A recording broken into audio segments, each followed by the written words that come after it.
people will say that you either believe in science or believe in God. Right. Why do you think, even to this day, 2025, that there's still a lot of people out there saying that?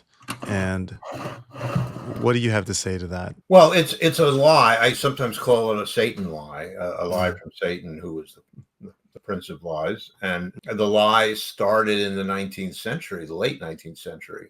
Before that, science and all the scientists were Christians, and they weren't just nominal Christians. People like Robert Boyle, the founder of chemistry, and Faraday and Maxwell, the founders of electricity and electrodynamics, all that stuff. They were devout Christians, and Faraday wrote more about Christianity than he did about science. So, I mean, there was no history of this. It started with the publication of a couple of books by a philosopher and a scientist who claimed that there was a war between science and religion. And then it caught on during the beginning of the 20th century, and it grew from there. And then we had new atheism recently, which made it almost a religion.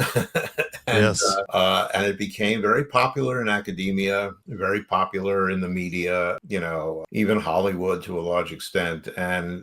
And it's just fake. It's false. It's a mistake. And, as I mentioned before, my preferred target audience are students who want to study science, but they grew up Christian and they're being told, or they get the sense that you can't do both. And that is absolutely untrue.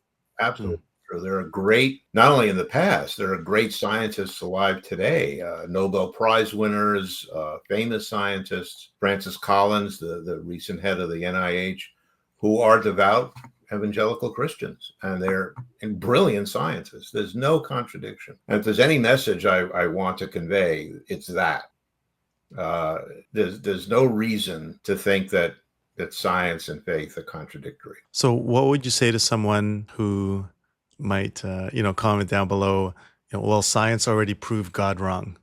There's kind of these I love that comment. General statements that people say. I love that comment because it is completely false in several different ways. Okay. First of all, science never proves anything. Please write that down and memorize it. I'm speaking as a professor now. Yes. Science is not in the business of proof. Sorry to inform you of that fact, but it's true. And I once had this conversation with an atheist who said, well, that's nonsense. Of course it does. I said, okay, show me any scientific paper published in a scientific journal that uses the word proof. Not math, because math does prove. Not logic, because logic does prove. Science does not prove. It gives strong evidence for. There's no such thing as extraordinary evidence. There's strong evidence and weak evidence. So let's take a simple example. What is the molecule that is responsible for inheritance? At the beginning of the 20th century, everybody thought it was some kind of protein because proteins were doing everything else in the cell. Nobody thought it was nucleic acid, DNA or RNA, because nucleic acids were too simple. They're composed of only a few components. Then in the 1940s, a guy named Oswald Avery did some experiments where he showed that some inherited characteristics are tied to the DNA, not to proteins. And people said, that's impossible. How could that be? But that was some evidence for DNA as the genetic material, but it was weak evidence because it didn't have a good explanation. He got it from chemical experiments. People thought, well, it's an artifact. There must have been a protein in there. And then in 1953, a few years later, Watson and Crick came up with the double helix, and that was proof. Well, no, it wasn't proof. That was strong evidence that the DNA is the genetic material.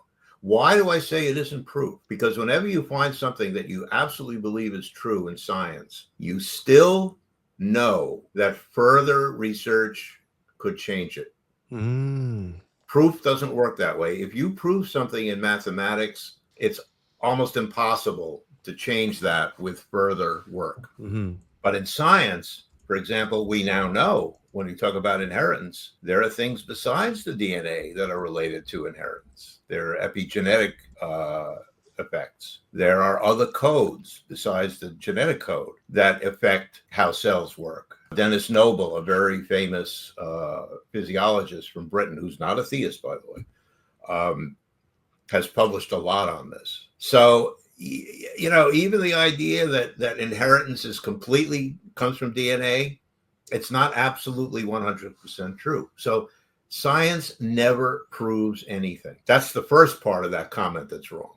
The second part, which is that science has proven God doesn't exist, that's complete nonsense, because God is beyond scientific investigation. Science is defined as the way to study the natural world. By definition, God is not part of our natural world. God created the natural world. He didn't create himself. He created the natural world, which we all live in. We don't know how God came to be. That's unknowable. It's certainly unknowable by science. We can't know anything about God through science, but we can know everything about our natural world through science, which is a creation of God. So that tells us a little bit about God. Long answer, but that's an important question.